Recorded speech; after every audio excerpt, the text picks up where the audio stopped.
What's wrong?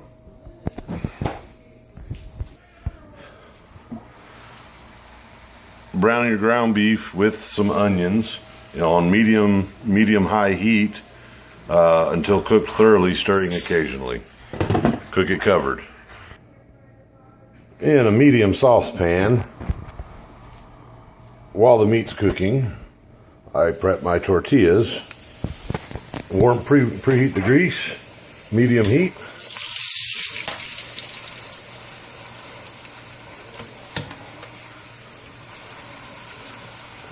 Light crisp on the outside, but still soft to the center. Kind of see the consistency there. Set it aside. Next one. Same thing until they're done. Pre-prep all of the tortillas.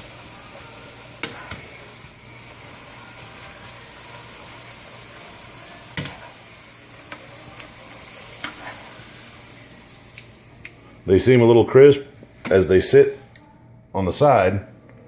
Spread them out on the plate. They will soften back up. Breaking apart the meat.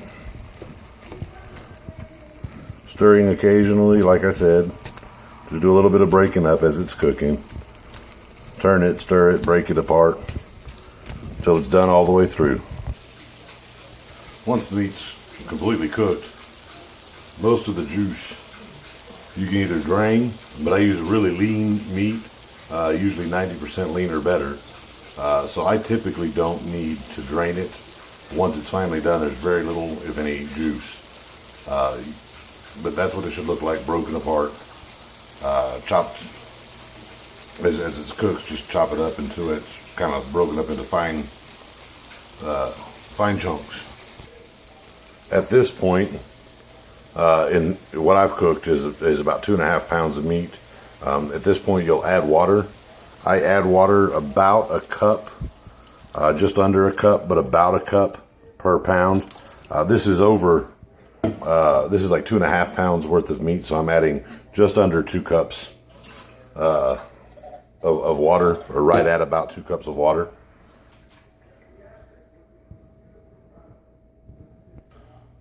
Missed a step. Typically I add the seasoning packet before adding the water, and accidentally I went ahead and added the water first. Not a big deal, but it helps it mix better if you add the seasoning packet first. In this case, I've got about 2.5 pounds of meat, so I'm going to add 3 seasoning packets. I like the original. They have a mild, they have a hot, they have a cheesy. I prefer the original. Add the seasoning packets. Just dump it in, and then you're going to stir it around and mix it around. Once the seasoning packet and the water has been added and mixed in thoroughly, you should have a good liquid base covering the meat and probably a little bit above the meat. Bring it to, increase the heat slightly. Bring it to a soft boil. Or just a light boil. Once it does start to boil, cover, reduce the heat to a simmer, and let it simmer a good 15-20 minutes. Let the seasoning soak in and into the meat. Once you've got a good soft boil, reduce the heat to either low or simmer. Give it a good little stir.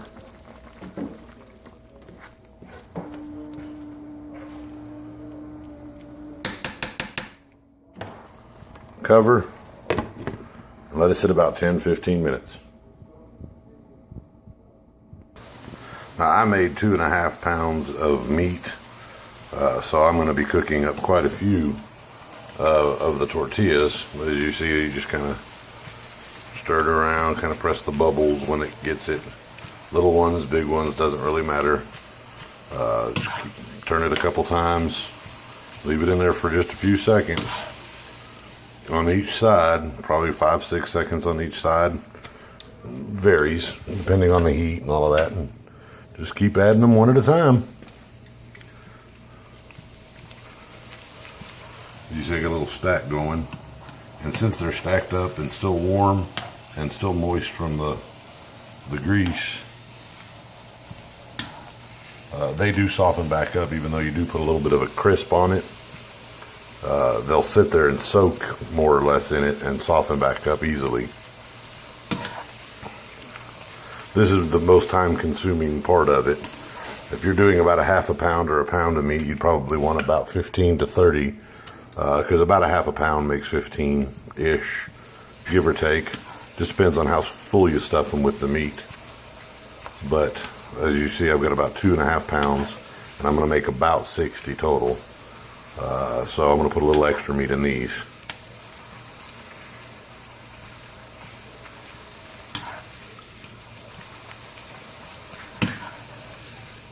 You see it's slightly stiff,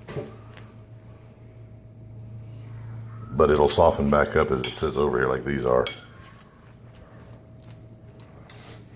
So just keep going until you're done. And that's while the meat's doing its thing. It's still boiling a little bit from when we were boiling it. All right, now for the secret ingredient.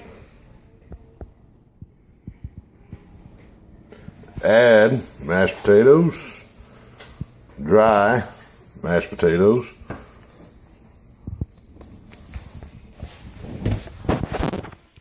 and stir in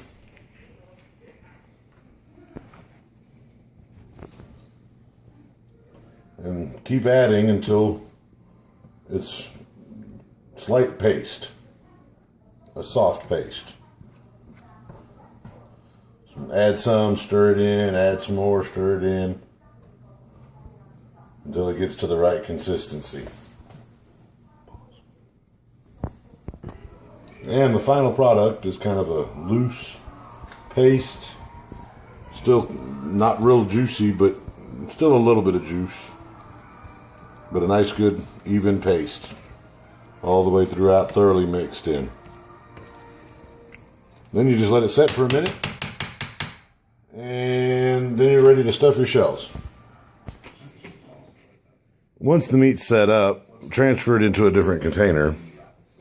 Bring your tortillas, your meat, and a cookie sheet. And a friend. And a friend. And then you're ready to start making your tacos.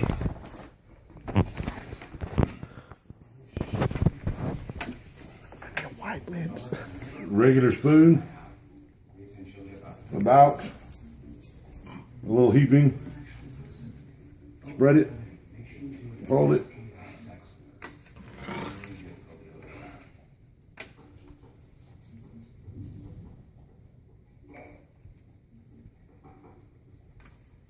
there's probably a little too much in that one.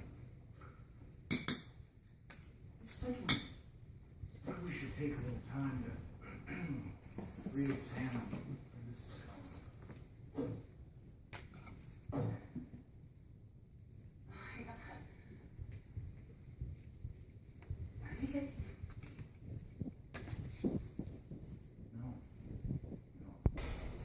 Once you got the pan pretty full, you take slightly moistened, you don't want it drippy wet, but you want it good and moist, a moist towel, and lay it across the top.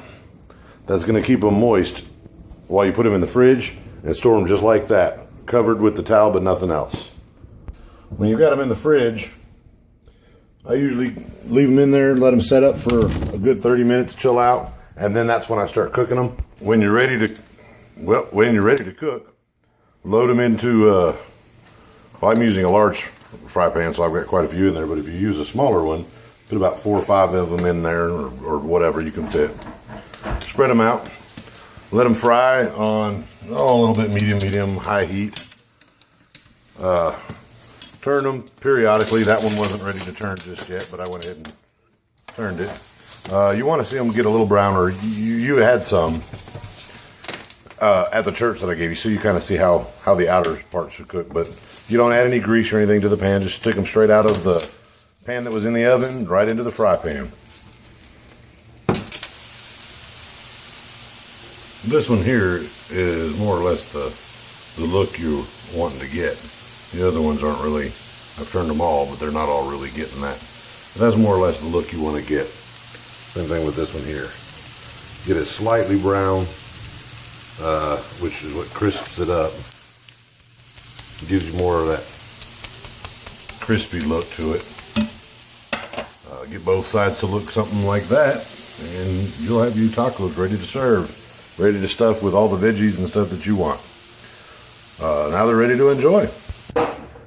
And there is a plate of done tacos, just a little crisp, just frying in a pan.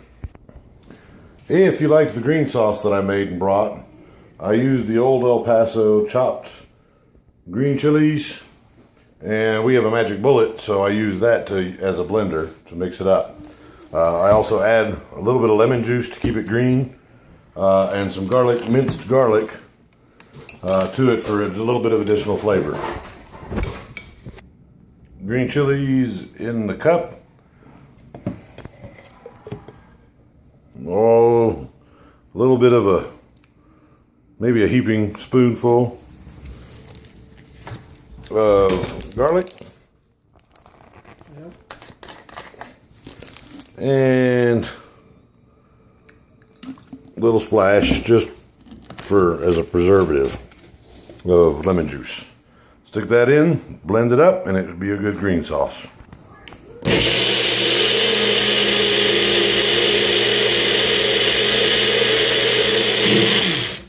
Done. Homemade taco sauce. And the final product. There is lettuce, tomatoes, onions, and sauce. There's also some cheddar cheese in there. Finished product, ready to eat.